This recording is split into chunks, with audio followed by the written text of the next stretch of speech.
Good afternoon. Going to try to bring us back for a few moments of programming. Glad everyone's had a chance to have a bite to eat, catch up with friends. It's always humbling to look out and see this room filled. There's not a lot of words for that, but good afternoon, and thanks to each and every one of you for being here today. My name is Sarah Smith, and I continue to have the great privilege of serving as the Executive Director at Rainier Scholars.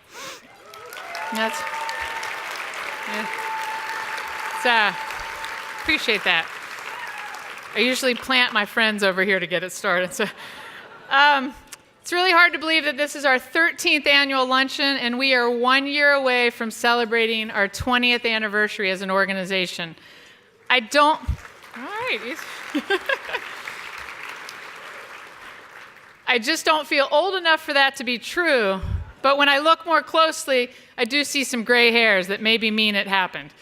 But then again, perhaps those gray hairs have more to do with becoming a parent some 12 years ago to son Benjamin and daughter Lucy, who I'm really thrilled to have here for their first luncheon ever. Never been here before. I figured I would go big or go home on the take your son and daughter to work day, so this is what it's like every day.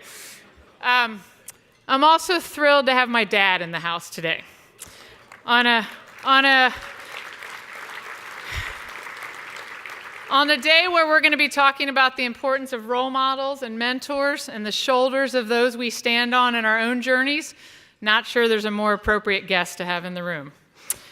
He's a retired Episcopal clergyman who gave some couple thousand sermons over a 40-year career, and I learned one thing by watching closely. Keep it to under 10 minutes if you want your congregation to stay with you, so I invite you to start your clock now. And you might have to hold some applause if I'm really going to cut it in under 10. So, we are here today to celebrate another cohort of high school graduates heading to colleges all across the country. This year marks our largest cohort ever of seniors, and as you will learn today, they are a special and inspiring group of young people. We could not be more excited for the journeys they are about to embark upon, while also celebrating our recent college graduates who are entering companies, graduate schools, and organizations near and far as they leave college life and enter the adulting phase. It's a verb now. Each of these graduates carry with them a million dreams held from birth by their parents and families. And I know I speak for our whole team at Rainier Scholars in saying that to hit these milestone moments is what the work is all about. So on behalf of over 750 scholars and families, we thank each of you who have helped make this day for them possible.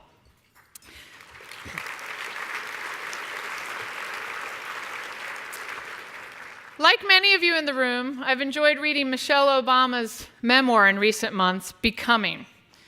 While I found myself inspired by so many aspects of her reflections, I was most struck by her quest for a sense of meaning, purpose, and impact in her life and work. This is deeply relevant to the universal human experience and to the mission of Rainier Scholars. For us, there's no shortage of headline news stories to support, validate, and illuminate the need for the work we do at Rainier Scholars.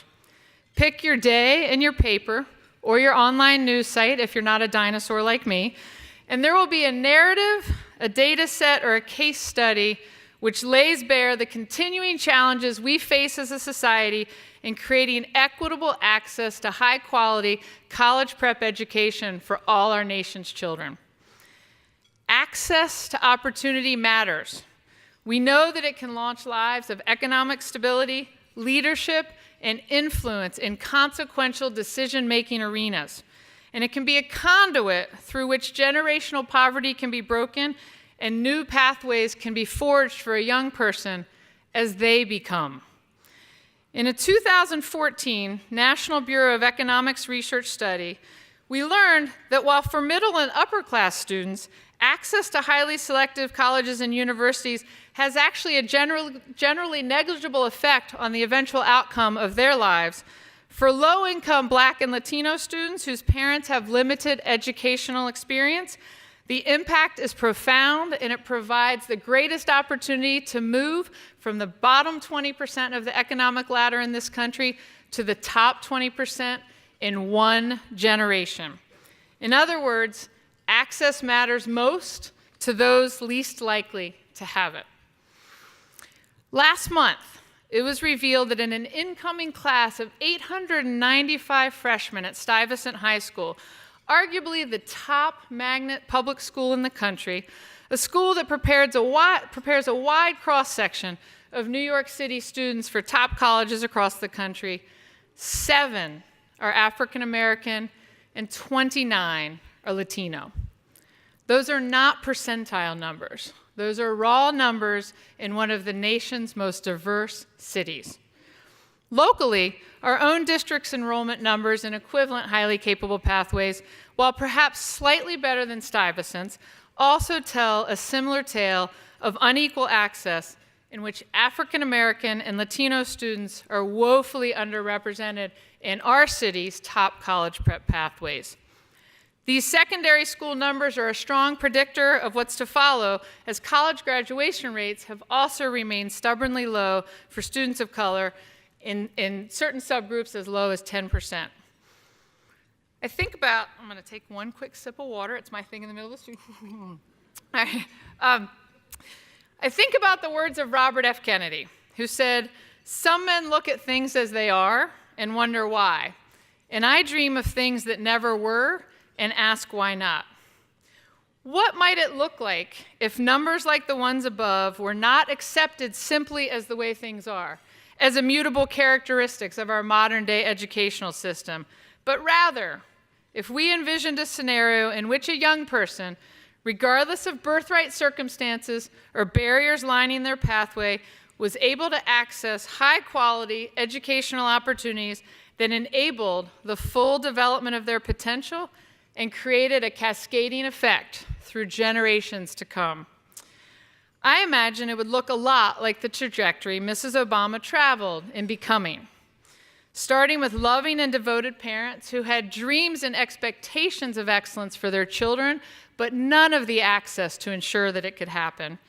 Right through rigorous honors high school program where, yes, scholars, she did a lot of homework, I promise, as many hours as you guys, and onward to the scholarship at Princeton, which launched her into a career and ultimately a life that she could not have ever imagined, for it had never been so in our country.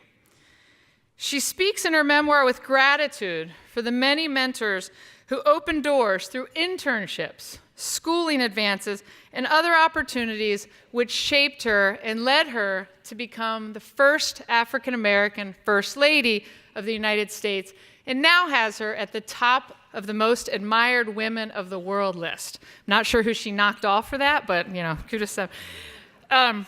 Mrs. Obama's life story illustrates beautifully our theme of together, for it takes an entire community to create pathways of access and opportunity for our scholars. The current system is simply not set up for someone to overcome barriers of race, class, and generational privilege without some intentional intervention, structure, and programming to disrupt the status quo. The flow of the river must be interrupted to change course in any meaningful way. No less an expert than Mary Ann Robinson, Mrs. Obama's mother, when questioned about her children's achievements, said repeatedly, "They're actually not special at all. The South Side of Chicago is filled with kids like them. All they are lacking is the opportunity to shine, to develop their potential to the fullest, and to get a foot in the door." And we know this to be true because we've seen hundreds of scholars exactly as Mrs. Robinson describes right here throughout Seattle over the past 19 years. And we have seen what results can happen when, wait for it, theme time, together with parents, we support raising the academic bar, the set of expectations for what is possible, pushing for rigor with a purpose, and convincing all involved that students like ours are capable of so much more than society would have you believe. Together with school partners, we have facilitated access to schools, programs, and environments not built or designed specifically for scholars like ours, but made so much richer for their presence and the diversity of thought, perspective, and life experience which they bring. And together with colleges, we have seen students from groups who historically graduate at a 7 to 11% rate earn their degree at a 90% plus clip over a 5-year period. Together with employers, we have illuminated career pathways and observed scholars pursuing roles of passion, meaning, and impact while also providing economic stability previously unknown to their families. In fact, within 1 to 2 years after graduation, the vast majority of our scholars are earning more than their family at time of entrance when they came into the program. It's big, life-changing. Together with the deeply committed, hardworking, courageous scholars themselves, we have witnessed the formation of a new generation of leaders, much like Mrs. Obama, who asked the question, what are the challenges our world is facing, and how can I use my life to make an impact? While caring for and helping to support their own families is often of great importance to our scholars, right alongside that is an authentic commitment to give back to a community that has launched them, ensuring that while they may be the first in their family and extended network to graduate from college, they will certainly not be the last. And together with all of you, people in this room and beyond these walls, who have decided that access to opportunities for other people's children matters in equal parts to what you strive to provide for your own children and families, we have invested in the future of this community, this city, in this region in a way which will pay dividends for years to come. And for that, together, we are grateful.